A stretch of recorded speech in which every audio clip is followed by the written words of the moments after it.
जाओ, सब जाओ। कितना अपने आप को फ्रेश रखिए, अपने आप को खुश रखिए। बोले बोले आग लगे बस्ती में, अरे जम के तो बोलो जरा, आग लगे बस्ती में, अपन रहो मस्ती में, क्या किसको रोइए, चादर तान के अलमस्त हो जाए।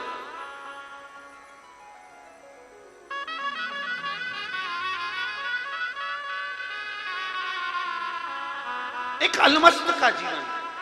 अच्छा तुम ईमानदारी से बोलो, दुनिया में जितनी गाली किसी को नहीं पड़ती होगी उतनी सीवर वाले महाराज को पड़ती है। और कहीं का होए ना तो आधा तो डिप्रेशन में पड़ के बोतल लगा के हॉस्पिटल में पड़ जाए। परंतु दर्पण, मन को दर्पण जैसा बनाओ। किसी ने बोला साइड, किसी ने कहा साइड, किसी ने कहा साइड। ये कानों में कुंडल काहे के लिए पहनते हो? जल्दी बोलो, कानों में कुंडल काहे के लिए पहनते हो? सुंदर दिखने के लिए। कानों में कुंडल सुंदर दिखने के लिए पहनते हो? नहीं, ये कानों में छेद इसलिए करा जाता है कि अच्छी बात आए ना तो ये कानों के अंदर जाने देना, बेकार बात आए ना तो कुंडल वाली जो छेद है ना इसमें से आर पार निकालते जाओ, साइड में पटकते जाओ और अपनी अलमस्त जिंदगी को जीते। कथा का रसपान उतार अपने भीतर शिव तत्व को। ब्रह्मा जी तुम रो रहे हो, मैं पहचाना नहीं। शिव जी कहते हैं सुनो ब्रह्मदेव, जिस स्थान पर शिवलिंग होता है, लोग उसे कंकर पत्थर कुछ भी समझ लेते हैं, पर जिस स्थान पर शिवलिंग होता है वो स्थान शिवालय, मेरा 12 ज्योतिर्लिंग का स्थल, चारों धाम का स्थल, सारी नदियां, पवित्र नदियां, सरोवर, कुंड, बावड़ी सब शिवलिंग के सम्मुख में होते हैं। इसलिए मेरी जीजियों, मेरे जीजाओं, मेरी बेटियों, मेरे बेटाओं, मेरी माताओं, मेरे भाई, इसका स्मरण रहे। शंकर के मंदिर में अगर रोज जल चढ़ाने जा रहे हो तो तुम रोज चारों धाम कर कर आ रहे हो, सारी नदियों का स्नान कर कर आ रहे हो, सारे सुख तुम्हारे अनुकूल है, सारे सुख तुम्हारे। किसी ने कह दिया शंकर जी पे चढ़ा हुआ जल नहीं पीना चाहिए, हम कहें गंगा जी कहां से निकली? जम के तो बोलो, शंकर जी के सिर से। फिर मरते समय गंगा जल भी मत पीना, वो भी तो शंकर का चढ़ा हुआ ही है।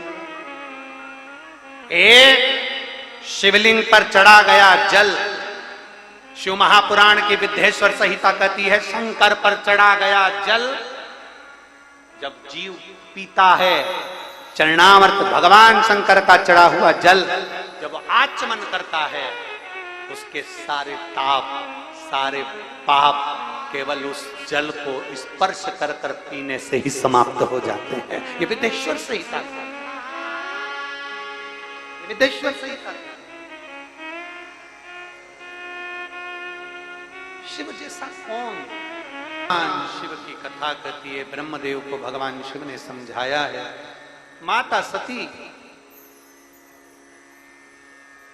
शिव जी से ब्याह करने के बाद में भगवान कुंभज बाबा के यहाँ कथा श्रवण करने के लिए जाती हैं और उनका चित्त कथा में नहीं लगता। कथा में पहुंच जाना एक अलग विषय और कथा में मन लग जाना एक अलग विषय। चित्त नहीं लगा,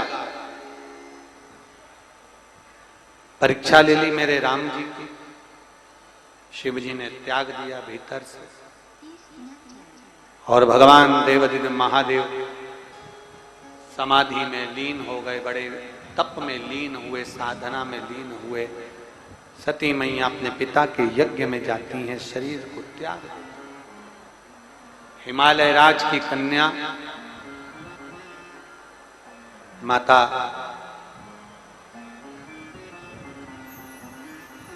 हिमालय राज की कन्या माता पार्वती के नाम से विख्यात हो जाती, मां जगतजननी के नाम से।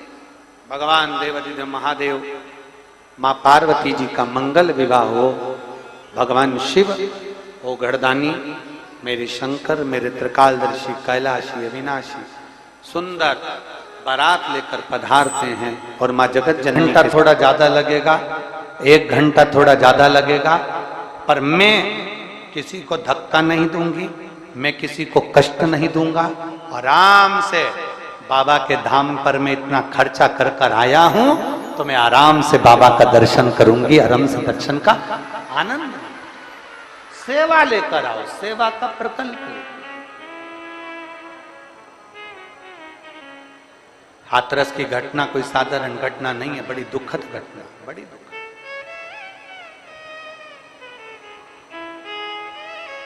सेवा के प्रकल्प को बढ़ाना। रावण मना कर दिया।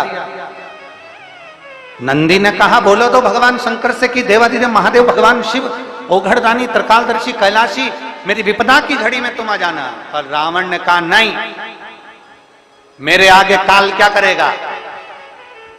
रावण को यह कहना था कि महाकाल के आगे काल क्या करेगा, पर रावण कहता है कि मेरे आगे काल क्या करेगा।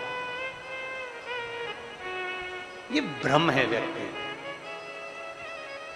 ये व्यक्ति का भ्रम है।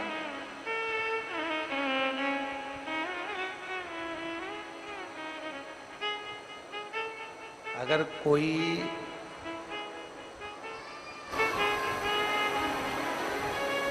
कितना भी महान हो जाए, कोई कितना भी उन्नति की सीढ़ी पर चढ़ जाए, शिव महापुराण की कथा कहती है, पर वो मेरे देव अधिदेव महादेव की चरण के धूल के समान है, महादेव नहीं बन सकता। वो मेरा राम, वो मेरा कृष्ण, मेरा शिव नहीं बन सकता, वो मेरा नारायण नहीं बन सकता।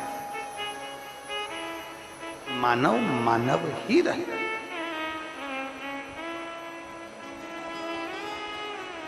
और दया की न हो जो आदत तुम्हारी, तो सोनी रहती अदालत तुम्हारी। गरीब। और ये प्रश्न आपके भीतर भी होना चाहिए, ये प्रश्न आपके अंदर भी समाहित होना चाहिए। बहुत ध्यान से सुनना। माता सती ने अपने देवादिदेव महादेव के सामने एक प्रश्न खड़ा कर दिया। देवादिदेव महादेव से एक प्रश्न सम्मुख में खड़ा कर दिया। माता सती जी ने कहा, मेरे भाई हरेश्व और शबलश्व, सती जी कह रही हैं मेरे भाई,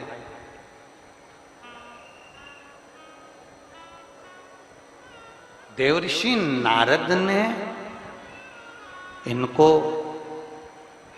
आपकी भक्ति में लगा दिया। मेरे भाई जिनको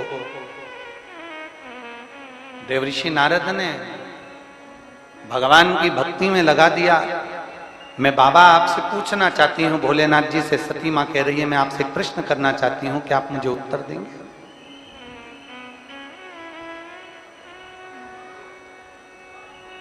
दक्ष प्रजापति ने तो इनको प्रकट किया था। मेरे पिता दक्ष प्रजापति ने अपने बेटे को प्रकट किया था कि सृष्टि का निराकरण करेंगे, सृष्टि को आगे बढ़ाएंगे। पर मेरे भाई सती मां कहती हैं, उनको देवऋषि नारद ने आपकी भक्ति में रमा दिया, आपके भजन में डुबो दिया। ये कैसे हो सकता, कैसे हो सकता। मेरा एक भाई अगर भजन में डूब जाता तो दूसरा कम से कम सृष्टि का निराकरण तो करता। पर यहां तो मेरे पूरे की पूरे भाई, सती मैया कह रही मेरा पूरा का पूरे भाई, दक्ष प्रजापति के पुत्र सारे के सारे भजन में डूब गए। ये समझ में नहीं आया मुझे, ये मुझे समझ में नहीं आया, ये मुझे समझ नहीं पाया।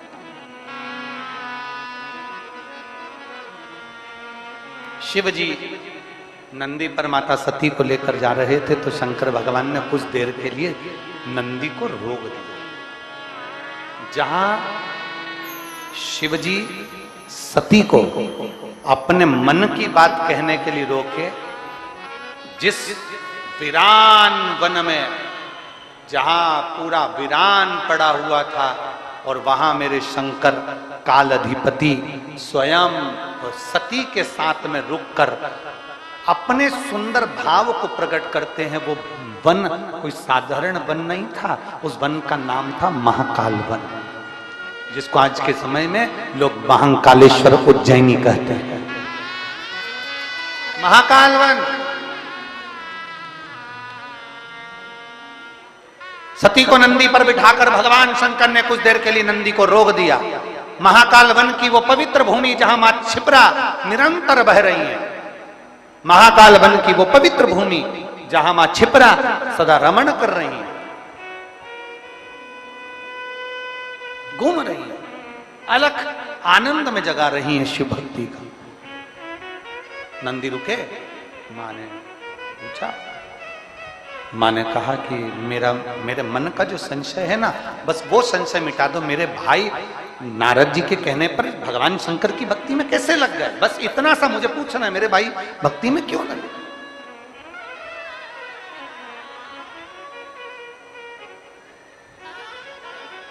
देखिए, ये भी शिव की कृपा बिना नहीं होता, भगवान शंकर की करुणा बिना नहीं हो सकती। शर्मा जी, हम कई बार कथाओं में कहते हैं कि अगर शिव महापुराण का कोई यजमान बना हुआ है या सह यजमान बने हुए हैं या कोई 25, 15, 20 जो भी यजमान बने हुए हैं या सहयोगी बने हुए हैं या कोई समिति है या लोग शिव महापुराण की कथा सुन रहे हैं या कोई नजदीक में शिवालय है, शंकर का मंदिर है, वहां लोग सेवा में लगे हैं, तो आखिर शंकर भगवान इतने सारे विदिशा में से या इतने सारे क्षेत्र में से कुछ लोगों को चुनता क्यों है? तो उसके लिए सती मैया कहती है, महादेव आप बताओ कि मेरे भाई नारद जी के कहने पर आपकी भक्ति में कैसे डूब गए। शिव जी उज्जैनी में महाकाल वन में अपने नंदी को रोककर सती मां से कहते हैं, ये एक जन्म का पुण्य नहीं होता सती, ना जाने कितने कितने जन्म के पुण्य निकल जाते हैं, और वो पुण्य जब इकट्ठे होते हैं तब जाकर मेरी भक्ति किसी जीव को प्राप्त होती है। हजार वर्षों के पुण्य, ना जाने कितने जन्म हमारे निकल जाते हैं। और मेरी जीजियों, मेरे जीजाओं, मेरी बेटियों, मेरे बेटाओं, मेरी माताओं, मेरे भाई, एक बात का स्मरण रखना, अगर आप आपके नजदीक के शंकर के मंदिर में शिवालय में जा रहे हो, वहां सेवा कर रहे हो, झाड़ू लगा रहे हो, जल चढ़ा रहे हो, बेलपत्र चढ़ा रहे हो, श्रृंगार कर रहे हो, बड़े प्रेम से शंकर की अविरल भक्ति कर रहे हो, आप शिव महापुराण की कथा में पहुंचकर कथा का लाभ ले रहे हो, समझ लेना आपका एक जन्म का पुण्य नहीं, ना जाने कितने कितने जन्म निकल गए होंगे उसके पुण्य के अनुकूल आप यहां पहुंचे हो, अपने पुण्य के अनुकूल। फिर वही एक लाइन वापिस आ गई, तेरी कृपा बिना नहीं ले। बोलो, सब बोलो जरा, तेरी कृपा बिना नहीं ले, एक भी लेते कौटी कौटी जन्म, कौटी कौटी।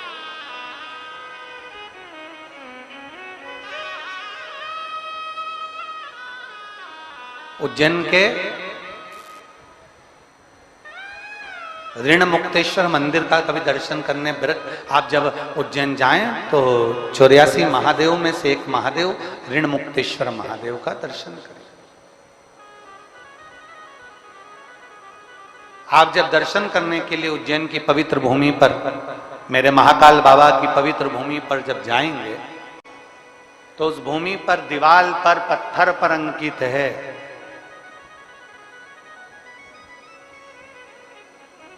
एक पीढ़ी का नहीं, 2 पीढ़ी का नहीं, 3 पीढ़ी का नहीं,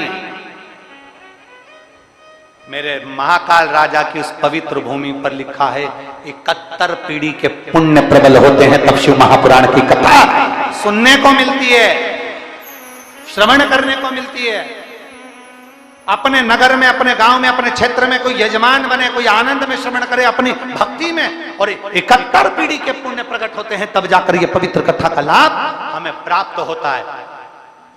किसी तीर्थ में पहुंचना, किसी तीर्थ में पहुंचकर भगवान की अविरल भक्ति को धारण करना, अभी तो बोल बम का नारा है।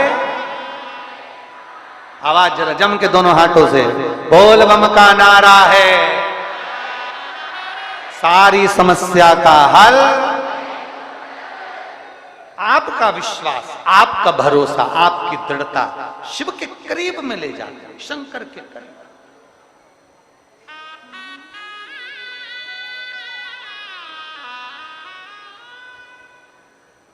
कथा करवाने वाला मेरा शंभु, मेरा शंकर। शिव महापुराण की शुरुआत में आ जाइए। शिव महापुराण के महत्तम में लिखा है कि चंचुला देवी का पति बिंदुक प्रेत योनि में पड़ गया, तो चंचुला देवी वेधव्य हो गई, वेधव्य। अब चंचुला सोच रही है कि मेरे पति की मुक्ति के लिए क्या करना है, और पार्वती जी ने कह दिया शिव महापुराण की कथा। चंचुला विचार कर रही है कि मैं किससे करवाऊंगी, तो कहा तुम रुका जी के पास जाओ। देवऋषि नारद जी ने मना कर दिया था, मैं कथा नहीं सुना सकता क्योंकि मुझे श्राप लगा, मैं एक जगह बैठ नहीं सकता, मैं एक जगह बैठ नहीं पाऊंगा।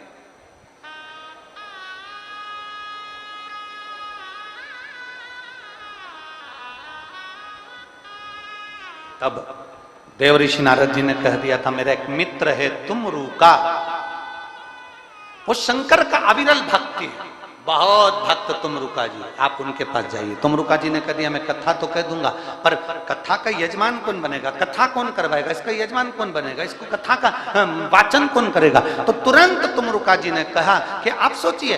तब चंचुला देवी आंखों में आंसू भरकर बैठ गई, कथा का यजमान किसको बनाऊं, कौन कथा कराएगा। तो बस देवादिदेव महादेव के पास सूचना पहुंच गई। शंकर भगवान ने तुरंत कह दिया, तुम चिंता मत करो, आप और हम पार्वती 16 दिन तक तैयार होंगे। 16 दिन का श्रृंगार करा, आज भी 16 दिन का श्रृंगार कर कर शंकर जी बन गए, ईश्वर जी, पार्वती जी बन गई गोरा जी, गणा और गोर। इसलिए आज भी मारवाड़ियों में, आज भी राजस्थान में, भारत की कई भूमि पर, मालवा क्षेत्र में भी कई जगह पर गणगौर की पूजन होती है और 16 दिन तक होती है, क्योंकि शंकर पार्वती 16 दिन तक तैयार हुए। 16 दिवस तक शिव जी श्रृंगार करे। शंकर भगवान ने 16 श्रृंगार कर लिया, शिव जी ने श्रृंगार कर लिया, 16 संस्कार के रूप में हो गए, और पार्वती जी ने 16 श्रृंगार करा तो 16 श्रृंगार के रूप में हो गए, धारण कर लिया। कथा बाचने वाला भी शिव है, कथा करवाने वाला भी, जम के बोलो जरा, शिव है, और कथा सुनने वाला भी शिव है। यहां कोई नहीं, कोई कुछ भी नहीं। एक पत्र है, देखिए देखिए।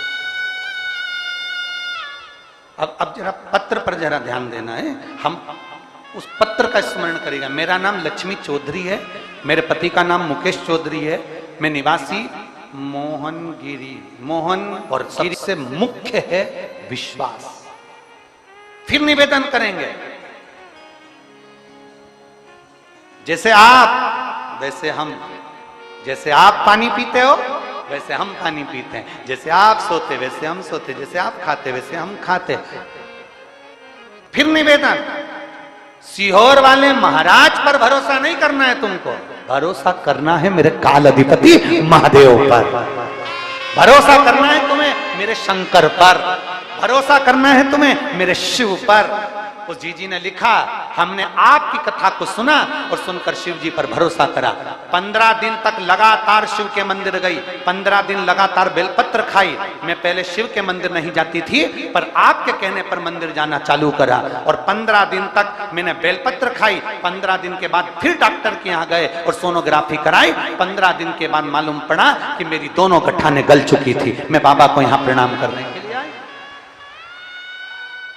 अब यहां ना तो कोई तुमको बेल दिया, ना कोई तुम्हें भभूति दिया, ना कोई तुमको नारियल दिया, ना कोई तुम्हारे पास में आया, ना कोई तुम्हारे को सामान दिया। करा क्या तुमने? केवल शंकर को दिल में बिठाकर शिव की कथा को अपने हृदय में बिठा लिया और यह भरोसा कर लिया कि मेरा दुख मेरा महाकाल काटेगा। तो महाकाल ने काट, मेरी तकलीफ मेरा महादेव काटेगा, महादेव ने काटा। फिर निवेदन है, दुनिया धोखा दे सकती है, दुनिया तकलीफ दे सकती है, पर एक बात याद रखना, मेरा काल अधिपति महाकाल राजा कभी दुख नहीं दे सकता, कभी तकलीफ नहीं दे सकता।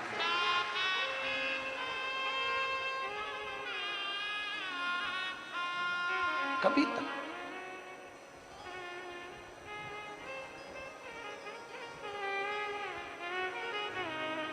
मेरे बाबा दया करना, मैं तेरे भरोसे हूँ। सब बोलिए साथ में। कोई तुमसे कहे हमारे भरोसे रहो, कोई तुमसे कहे हमारे भरोसे रहो, ना, भरोसा एक का रखना। किसका? देव अधिदेव महादेव का रखना। संसार के लोगों का भरोसा मत रखना। संसार तो मिथ्या है, झूठा है, छले प्रपंच है, ये सारा संसार उसी में समाहित है। भरोसा रखना मेरे देव अधिदेव महादेव का। थोड़ी प्रतीक्षा करना, थोड़ा इंतजार करना, थोड़ी धैर्य रखना। एक बात आप लोगों से पूछें, उत्तर दोगे? जम के तो बोलो। पक्का? रेलवे स्टेशन जाते हो? कब जाते हो? जब ट्रेन आके खड़ी हो जाती है तब? जम के तो बोलो। नहीं। कब जाते हो? पहले क्या करते हो? ट्रेन का, यह बात विदिशा वालों नजर उतरवा लेना तुम्हारी। बहुत जोरदार बोले, बहुत बढ़िया। क्या करते हो? ट्रेन का इंतजार। बस स्टैंड जाते हो? बस आकर खड़ी हो जाती है तब जाते हो? नहीं, पहले क्या करते हो? बस का इंतजार। बिजली का बिल भरने जाते हो तो ऑफिस में आने वाले ऑफिसर का इंतजार। कोई कार्य के लिए जा रहे हो तो थोड़ा इंतजार करते हो। उसी तरह अगर तुम्हारे दुख कटने में देरी हो रही हो, चिंता मत करना। जैसे ट्रेन 4 घंटा 6 घंटा लेट आएगी, पर आएगी जरूर। अपने निश्चित समय से थोड़ी देरी में आएगी। पानी गिर रहा है, कोहरा हो रहा है, बहुत तेज कोहरा पड़ रहा है, इसलिए ये नंबर की ट्रेन इस स्टेशन पर 6 घंटे की देरी से आएगी, परंतु आएगी जरूर। उसी तरह बाबा आएगा जरूर, ये पक्का है, विश्वास पक्का है।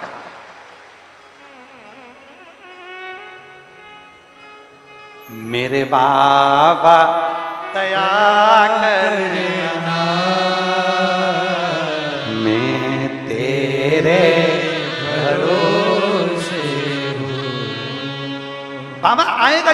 अभी एक विश्वास, एक दृढ़ता, एक भरोसा। माता सती जी ने पूछ लिया महाकाल वन में, शंकर भगवान नंदी को रोककर मां सती जी से कहते हैं, पूछो सती क्या पूछना चाहती हो? सती कहती है, मेरे भाई नारद जी के कहने पर सत्संग में लग गए, आपकी सेवा में लग गए। आखिर क्यों?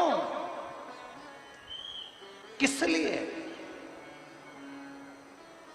क्यों?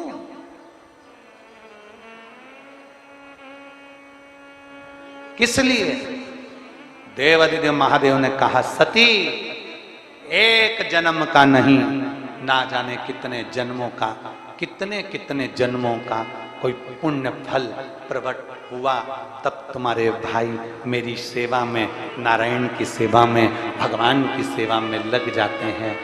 आज के जमाने में हर माँ अपने बच्चे को डॉक्टर बनाना चाहती है, हर माँ अपने बच्चे को इंजीनियर बनाना चाहती है, हर माँ अपने बच्चे को कलेक्टर बनाना चाहती है, हर माँ अपने बच्चे को आईएएस ऑफिसर बनाना चाहती है, हर माँ अपने बच्चे को पटवारी आदि आदि कोई मिनिस्टर कोई मंत्री सब बनाना चाहती है।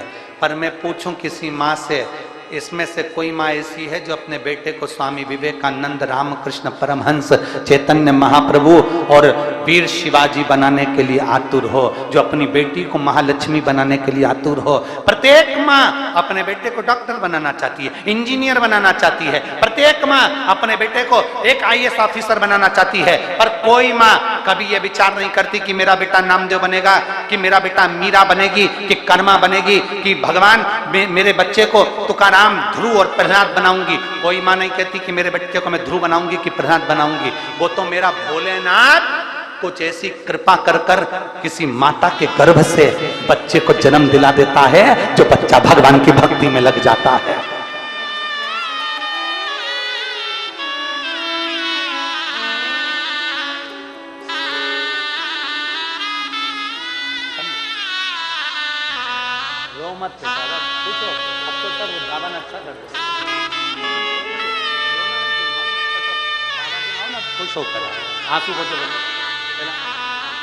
आप किसी पर भरोसा न करिए, आप किसी पर विश्वास मत करिए, पर मेरे देवाधिदेव महादेव पर, आपके एक लोटे जल पर, आपकी एक बेलपत्र पर, शंकर के शिवालय पर पूर्ण भरोसा रखो, किसी पर मत रखो। भगवान पर जो भरोसा करता है, भगवान उसके भरोसे को कभी तोड़ता नहीं, कभी।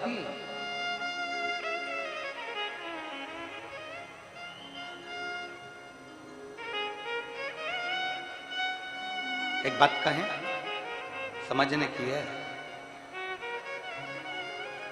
आज का जो जमाना है उसको देखकर बोल रहा है। आज के समय के हिसाब से किसी पे भरोसा ना किया जाए।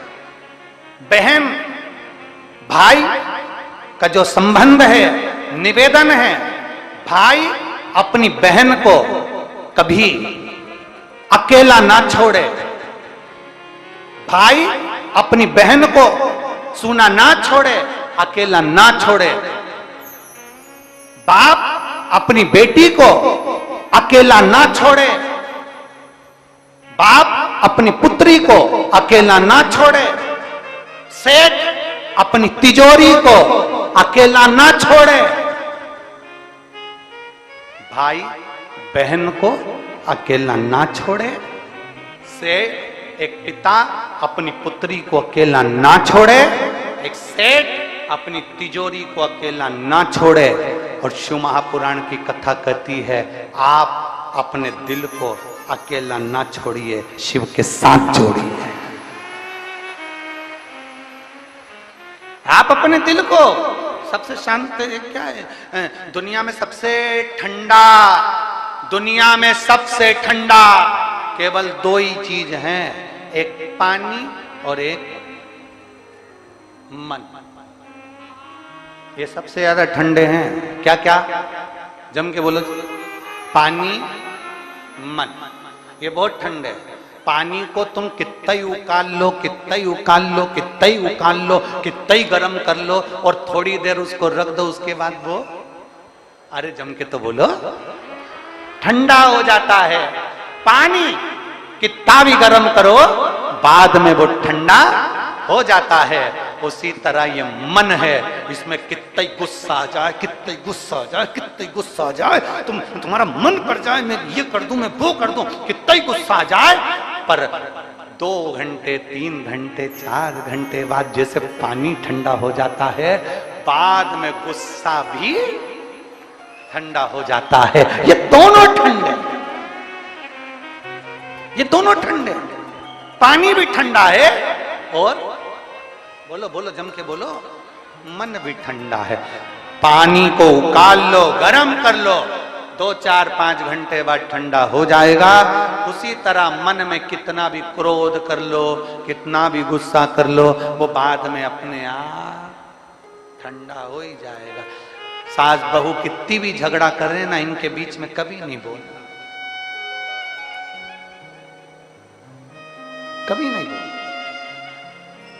ये दोनों तो झगड़ा कर लेगी, एक दूसरे से बोल भी देगी, मेरा मुंह मत देखना तू, और ना मैं तेरा मुंह देखूंगी। और 2-4-5 घंटे निकलेंगे।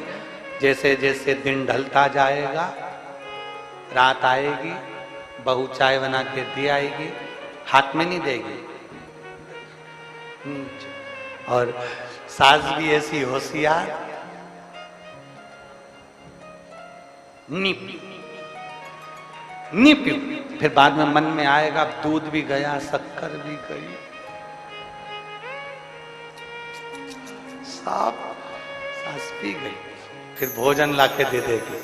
1 रात गई, 2 रात गई, 2 दिन 3 दिन तक मुंह फुला के रहेगी। फिर दादी अम्मा मान जा, आखिर में राज।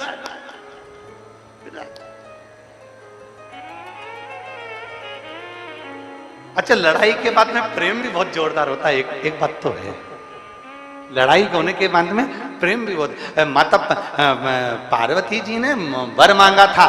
माता पार्वती जी ने कहा था, भोलेनाथ जी वर दीजिए, काशी में जो मरेगा उसको गुरु मंत्र तुम्हें देना पड़ेगा। तो शंकर भगवान काशी में मरने वाले को गुरु मंत्र देते। दूसरा वर मांगा था, भोलेनाथ जी वर दीजिए, जिस पति पत्नी का आपस में झगड़ा हो उसमें बाद में बहुत प्रेम बढ़े। शंकर जी ने कह दिया, तथास्तु। आज भी तुम प्रैक्टिकल करके देखना, घर में पति पत्नी कितना भी झगड़ा कर ले, कितना भी पति झगड़ा करके ऑफिस चले जाए, दुकान चले जाए, जहां जाए, बाद में आते से ही पूछेगा अपने बच्चों से, क्यों रे तेरी मम्मी कहां है?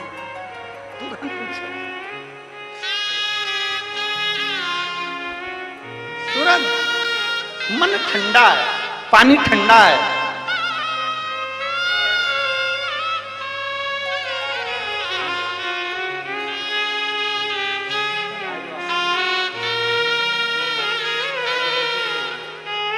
ठंडा हो जाए। मेरी जीजियों से निवेदन है, तुम्हारा घर में कितनी भी लड़ाई हो जाए, कितना भी झगड़ा हो जाए, मेरी जीजियों से निवेदन है, तुम झगड़ा कर कर कभी भी अपने मायके मत जाना, कभी।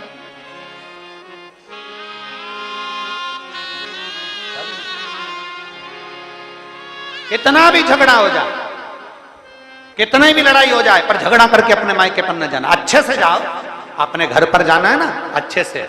शंकर भगवान ने माता सती को समझाया था, मत जा। सती मैया को बार बार शिव जी ने कहा मत जा।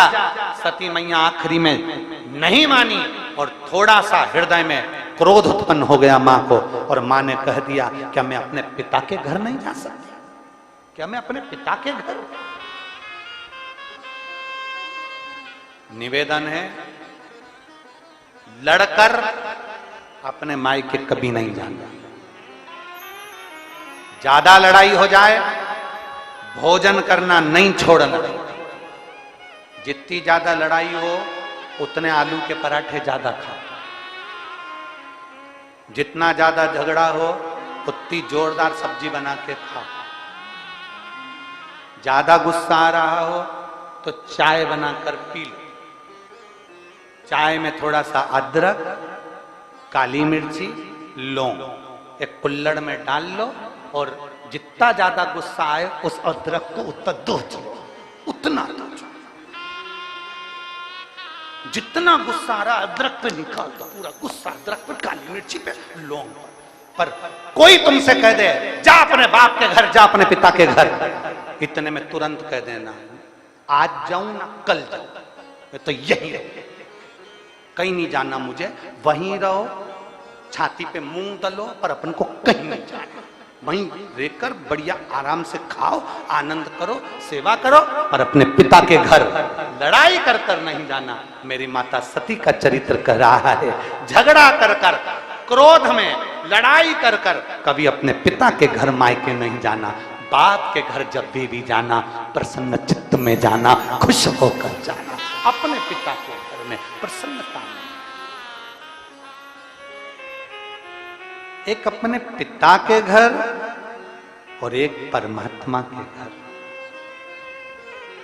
एक पिता के घर और एक मेरे भोले बाबा के दरवाजे पर, मेरे शंकर के द्वार पर, शिव महापुराण में, शिवालय में, शंकर की चौखट पर, भगवान शंकर के दरवाजे पर कभी भी गुस्से में नहीं, क्रोध में नहीं, रोते हुए। हम यहाँ जीजियों आती हैं, बेटियां आती हैं, बेटे आते हैं, आंख में आंसू रहते हैं, हम उनसे कहते हैं अब तो बाबा ने तुम्हारी झोली भर दी, क्यों रोना, क्यों, दे दिया, उसकी कृपा थी, मिल गया, उसकी करुणा थी, उसने दे दिया, अब क्या विचार है?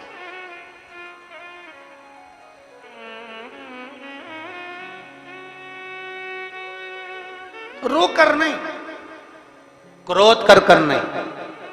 मेरे भोलेनाथ जी के दरवाजे पर तो एक चीज का स्मरण रखना, तुम शंकर जी की पूजन करने बैठे हो, सावन का महीना है, तुम शिव जी के मंदिर में लोटा भर के जल लेकर गए हो, मंदिर में बहुत भीड़ हो रही है, कचाकच भरा हुआ है मंदिर, और इधर से किसी ने पानी चढ़ा दिया, तुम्हारी साड़ी गीली हो गई, उधर से किसी ने कुछ चढ़ा दिया, तुम्हें चढ़ाने का मौका नहीं मिल रहा, तुम वहीं खड़ी हो, बहुत देर इंतजार कर रही हो, और तुमको बहुत देर लग गई और तुम इंतजार करती रही। जो आ रहा था शिव जी को जल चढ़ाते जाना था, कहीं किसी ने कह दिया, कोई महाराज जी बोल दिए तुम चढ़ा लो, तुम चढ़ा लो, तुम खड़ी की खड़ी रह गई। गुस्सा नहीं करना, क्रोध मत करना, ये विचार करना आज मेरे शंकर भगवान ने अपने मंदिर में मुझे इतनी देर तक क्यों बिठा कर रखा। मतलब मेरे शंकर जी चाहते थे कि मेरे ऊपर कोई दुख आने वाला था, इसलिए बाबा ने अपने पास बिठाकर उस दुख को काट दिया।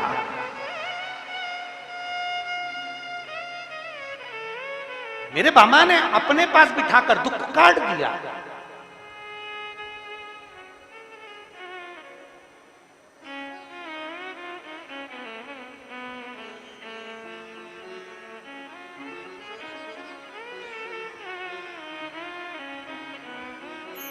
हम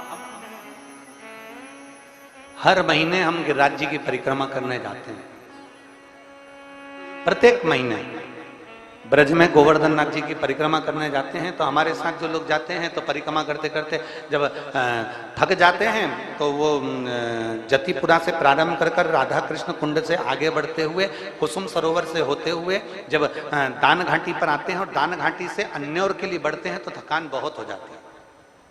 जो परिक्रमा करने वाले उनको मालूम होगा, जब 21 किलोमीटर की परिक्रमा अपन करते हैं तो अन्योर के वहां थकान जरा ज्यादा हो जाती है। दान घाटी से निकले तो वहां थकान इतनी हो जाती है, बचता कितना केवल 8 किलोमीटर, पर उसमें इतनी थकान हो जाती है, तो बाकी की परिक्रमा तो हो जाती है पर वहां थकान हो जाती है।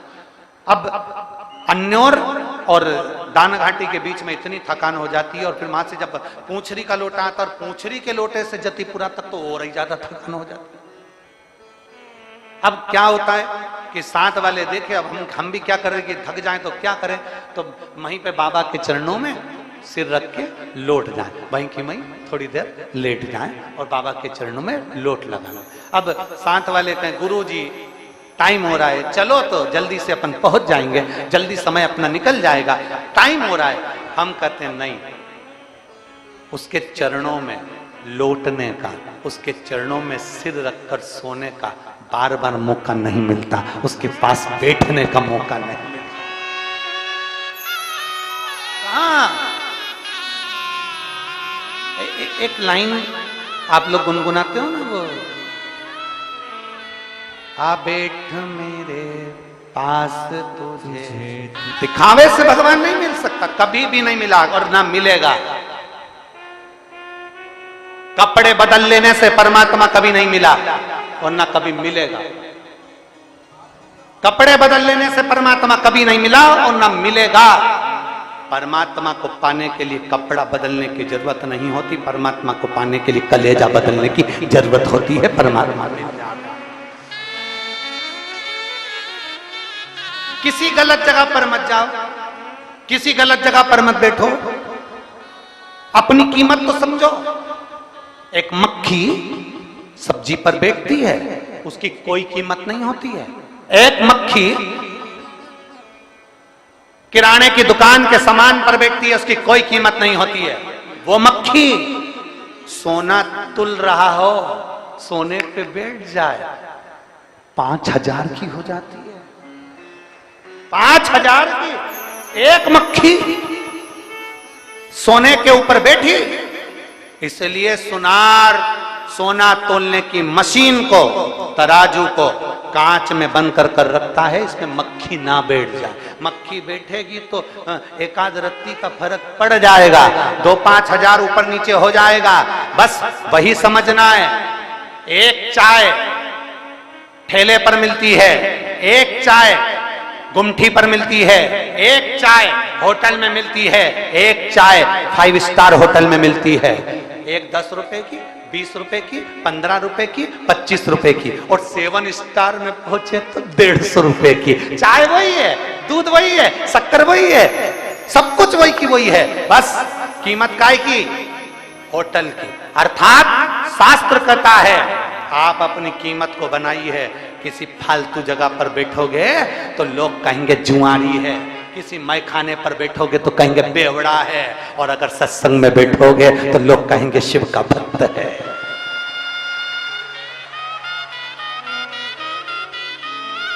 अपनी कीमत को बनाओ, अपनी कीमत।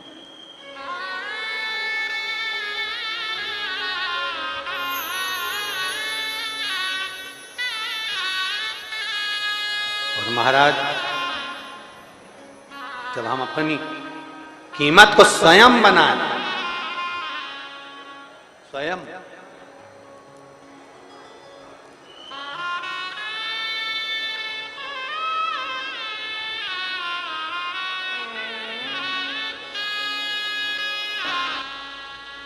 अंत रोना पड़ सकता है। संसार से दिल लगाया तो रोगे, दूसरों से दिल लगाया तो रोगे, परमात्मा से दिल लगाया तो कभी नहीं रोगे।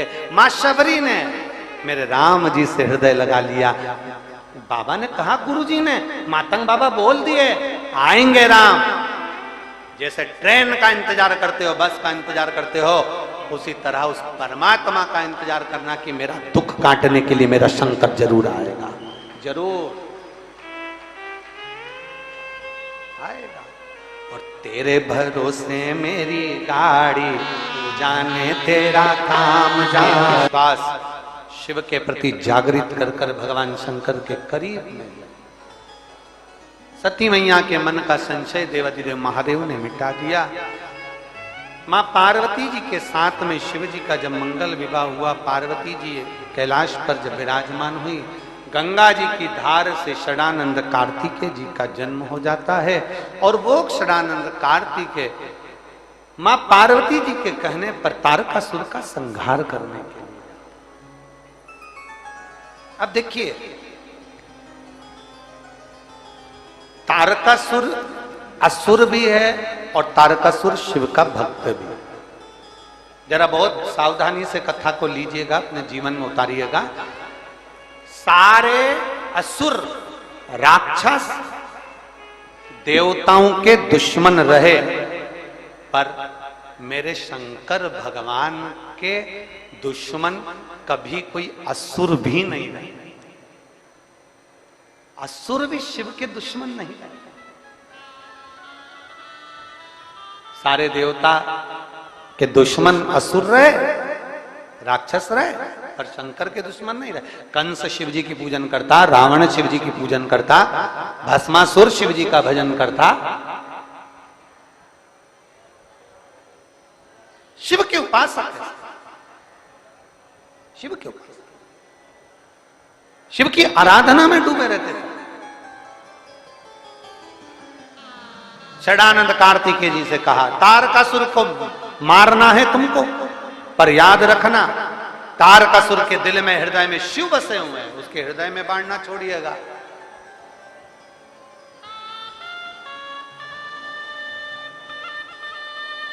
उसके हृदय में बाण ना लगे।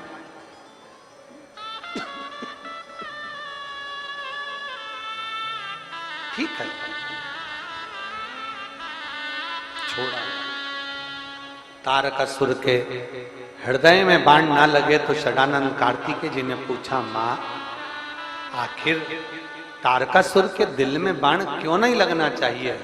मां ने कहा ये तारकासुर है, असुर है, राक्षस है, और इसके दिल में शिव बसता है।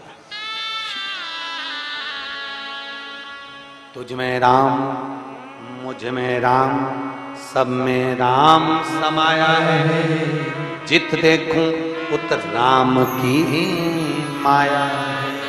हर एक जगह पर राम है, हर एक जगह पर शिव है, हर एक में भगवान शंकर बसा हुआ है। प्रत्येक जिसकी श्वास चल रही है समझ लेना उसमें शिव है। श्वास बंद समझ लेना शिव गया, शव बन गया। श्वास है तो शिव है, श्वास गई तो वो शव बन गया, फिर उसमें शिव नहीं, शव है वो।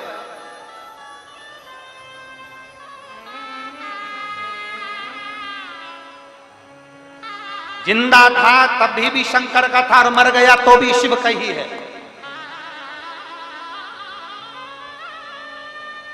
मरने के बाद कहां लेकर जाते हैं मुर्दे को? जम के बोलो जरा, अरे बोलो तो। शमशान। शमशान जहां सबकी शान सम है, उसी का नाम सम शान है। अमीर भी जाएगा तो घास पर, गरीब भी जाएगा तो घास पर। अमीर भी जाएगा तो सफेद कपड़े में, गरीब भी जाएगा तो सफेद कपड़े में। अमीर भी जाएगा तो बांस पर, गरीब भी जाएगा तो बांस पर। अमीर भी जाएगा तो राख हो जाएगा, गरीब भी जाएगा तो राख हो जाएगा। जहां सबकी शान सम है, उसी का नाम सम शान है। वहां सब बराबर है। उसके दरवाजे पर कोई बड़ा नहीं, कोई छोटा नहीं, सबका लेवल बराबर, सबका।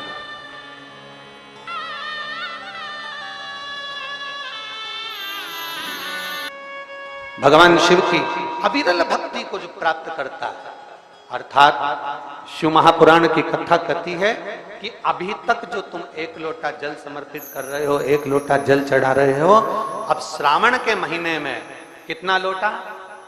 जम के बोलो जरा, 2 लोटा। अर्थात अपनी भक्ति को हमें बढ़ाना, अपनी भक्ति।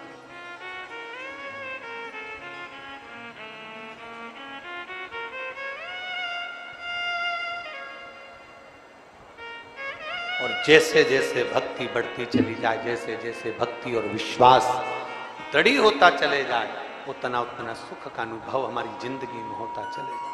तू रो रही है मालन, तू रो रही है?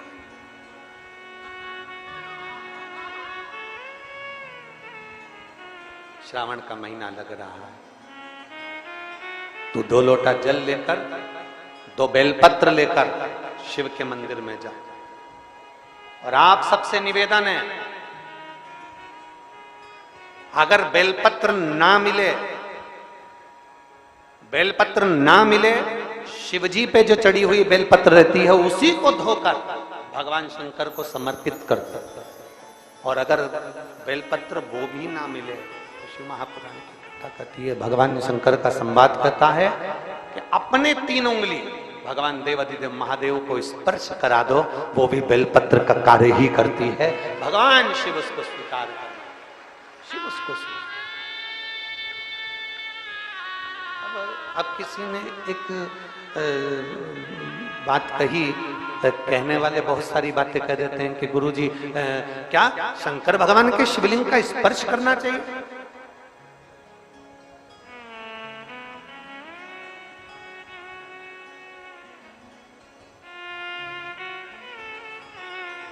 क्यों नहीं? माता सती, उमा, पार्वती, माता कात्यायनी, चंद्रघंटा, स्कंदा, जितनी जितनी माताएं हैं संसार में, स्वयं लक्ष्मी जी भगवान शंकर के शिवलिंग का निर्माण कर, माता लक्ष्मी जी भी भगवान शंकर के शिवलिंग का निर्माण कर भगवान शंकर के शिवलिंग का निर्माण कर उसका पूजन करती हैं। मां ब्रह्माणी स्वयं भगवान शंकर के शिवलिंग का निर्माण कर कर पूजन करती हैं। माँ इंद्राणी, इंद्र जब हार गए सत्ता, पूरा के पूरा बेबहू चले गया, वृत्रासुर असुर ने सब कुछ नष्ट कर दिया, तब इंद्राणी ने स्वयं बैठकर शिवलिंग की आराधना करी, शिवलिंग का निर्माण करा और शिवलिंग की पूजन करी। हमारा शास्त्र कहता है, कोई कहे तुमसे कि किस किस शिवलिंग स्पर्श कर सकते हैं, जरा विचार करिएगा।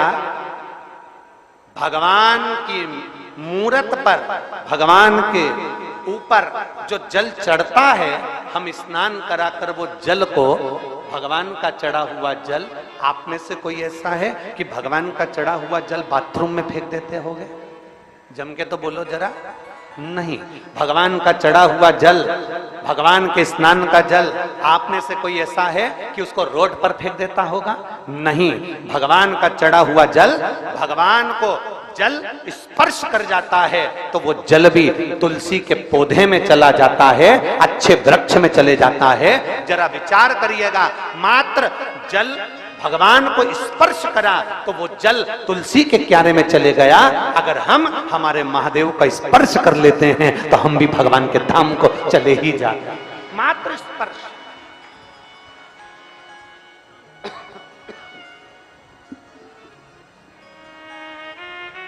स्पर्श मात्र से हम भगवान शंकर के करीब में पहुंच जाते हैं, शिव के नजदीक में पहुंच जाते हैं, शंकर के करीब में पहुंच जाते हैं, मात्र स्पर्श।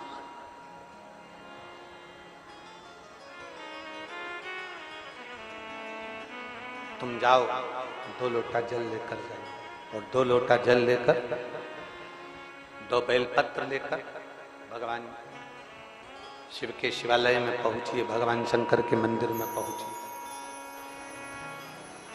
जब रोज भगवान शंकर के मंदिर की ओर चली, एक दिन मालन के पास में भी चढ़ाने के लिए बेलपत्र नहीं थे। श्रावण का महीना था, व्रत उसके चल रहे थे, भूख बहुत लग रही थी।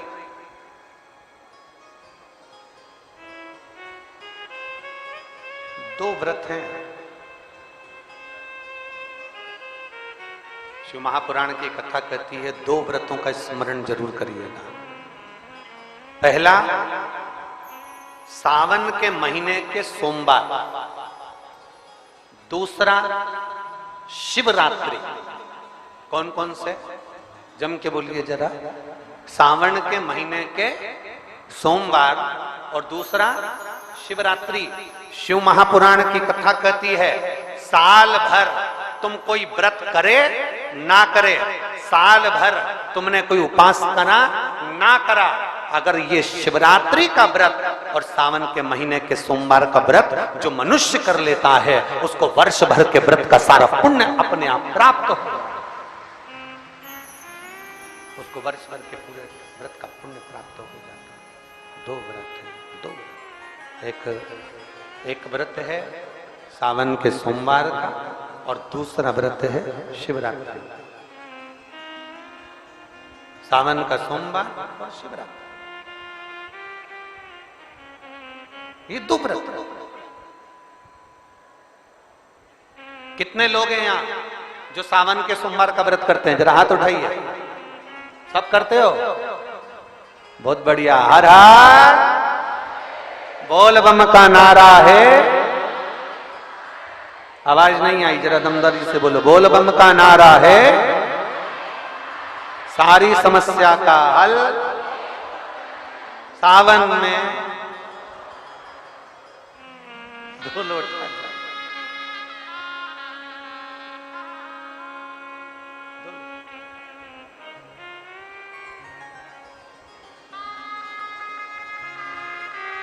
बस हाथ में 2 लोटा का जल भरा हुआ।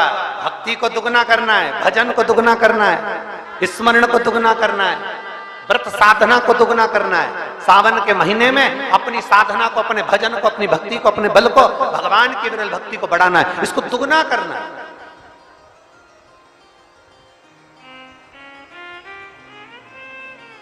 मालन को भूख लग रही है, बेलपत्र भी नहीं है आज, भगवान शिव को समर्पित करने के बेलपत्र भी उसके पास में नहीं। भूख लग रही है, बेलपत्र भी उसके पास में। अब क्या कर, विचार करो। एक बेलपत्री के वृक्ष के नीचे बेलपत्र लेने के लिए पहुंची। देखो मार्ग कौन दिखाता है? मार्ग दिखाने वाला कौन है? देवाधिदेव महा, आपको मार्ग दिखाने वाला। ये सब मार्ग के ऊपर चलता है। अब कल दोपहर में कथा में हमने कह दिया कि कल कथा विराम दे दी, फिर बाद में कहीं शंकर जी को बेत्रवती माता ने भोलेनाथ जी से कहा होगा ये हो क्या रहा है, तो फिर मालूम पड़ा कि कथा फिर चालू हो गई। तो ये सब मार्ग दिखाने वाला देवाधिदेव महादेव है। भगवान शंकर ओगरदानी, त्रिकालदर्शी, कैलाशी, अविनाशी है, सब मार्ग दिखाता है। अब इसको लगी भूख, और भूख के साथ में इसके पास में नहीं थी बेलपत्र, बेलपत्र नहीं, तो ये भगवान बेलपत्र लेने के लिए वृक्ष के नीचे पहुंच गई। जिस बेलपत्री के पेड़ के नीचे गई थी, इसको स्मरण नहीं आया, इतनी भूख लग रही थी। उसी बेलपत्र के नीचे एक छोटे से मिट्टी के पात्र में कुछ मीठा प्रसाद रखा हुआ था। इसको नहीं मालूम कि किसने रखा, इसको नहीं मालूम कि कहां से आया, बस बेलपत्र लेने के लिए गई थी। और बेलपत्र ले जाते उसने वो पात्र का दोना, वो मिट्टी का पात्र उठा लिया और देवाधिदेव महादेव के मंदिर में लेकर पहुंच गई। बेलपत्र लेकर आज मंदिर में नहीं गई, आज थोड़ा सा मीठा लेकर, जो उसको मिला था उसको लेकर मंदिर में पहुंच गई। और भगवान देवाधिदेव महादेव के सामने, भगवान शंकर के सामने, भगवान शिव जी की साक्षी में उसने वो मिष्ठान रखकर भगवान भोलेनाथ जी से प्रार्थना करी, आज मेरे पास देने के लिए बेलपत्र नहीं है, मैं जल लाई हूँ, साथ में ये थोड़ा सा प्रसाद लाई हूँ, आप पा लीजिए और भगवान को दे। आप में से कितने लोग बैठे हैं जो शंकर जी की पूरी सेवा कर सकते हैं, पूरा पूजन कर सकते हैं? शंकर जी की पूरी पूजन किसी को आती है क्या? अरे जम के तो बोलो। भगवान शंकर की पूरी पूजा किसी को आती है? स्वयं नारायण भगवान विष्णु स्वयं रूप रखकर आए और स्वयं माता पार्वती जी से कहते हैं, पार्वती तुम्हें मंत्र नहीं आता, पार्वती तुम्हें साधना नहीं आती, पार्वती तुम कोई श्लोक नहीं जानती, पार्वती तुम अक्षर नहीं जानती, पार्वती तुम शंकर की पूजा नहीं जानती, पार्वती तुम शंकर की आराधना नहीं जानती, ना तुम मंत्र, ना कोई विद्या, ना तंत्र, ना साधना, तुम भगवान शंकर की पूजन करना नहीं जानती, तुम्हें शिव कभी नहीं मिल सकते। पार्वती जी छोटी सी अवस्था में गुफा के अंदर बैठकर तप साधना में लगी थी। भगवान नारायण ने जब रूप धर कर बोला कि तुम्हें कुछ नहीं आता, पार्वती जी कहती हैं मुझे कुछ नहीं आता, बस एक काम तो आता है, लोटा भर कर जल चढ़ाना तो आता है, मेरा शंकर मुझे मिलेगा।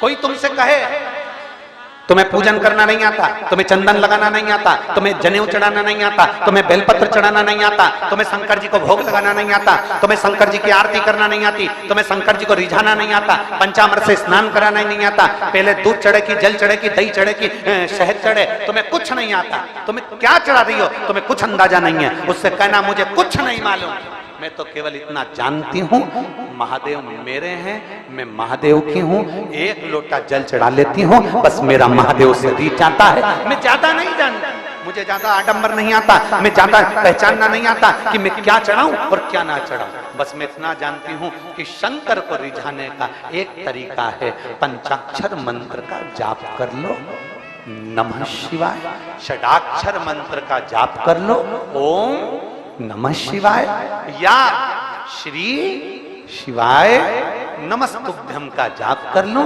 या एक लोटा जल मेरे महादेव को रिझा लूं, वो भी ना बने 3 बार ताली बजाकर शिव को रिझा लूं, वो भी ना बजे तो बम्बा भोले बोल कर मैं शिव को रिझा लूं, इतना भी ना बने तो उसके शिखर का दर्शन कर कर मैं मेरे महादेव को अपना बना लूं, बस इतना जानती हूं और कुछ भी।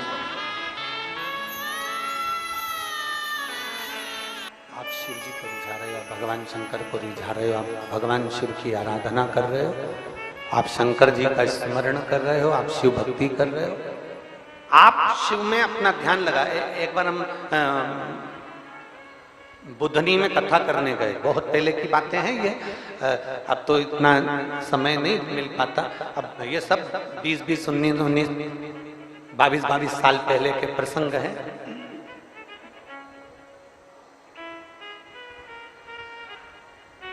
और बहुत से ऐसे प्रसंग रहते हैं जो स्मरण में बने रहते हैं। जब हम एक बार विदिशा में कथा करने के लिए आए थे 23 साल पहले,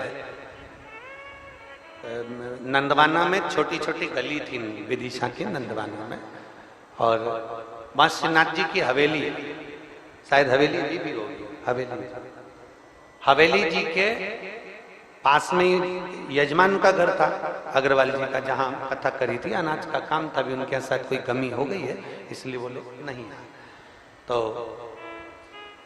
हवेली जी से सामने वाली पट्टी में 4-5 घर छोड़ के शायद अग्रवाल धर्मशाला या कोई उस धर्मशाला पे, अब पहले तो पुरानी थी, नहीं हो गई क्या वो? अच्छा, पहले पुरानी थी, उसमें ऐसी लकड़ी की बनी हुई थी और एक बड़ा सारा हाल था, बीच में लकड़ी के खंभे लगे हुए थे। उसी में हम रुके थे, विदिशा में आए थे, उसी में हम लोग ठहरे। 23 साल पहले का स्मरण, और हम आए थे कथा करने, और उससे पहले का एक प्रसंग श्रीनाथ जी की हवेली का हमको सुनने को मिला था विदिशा का।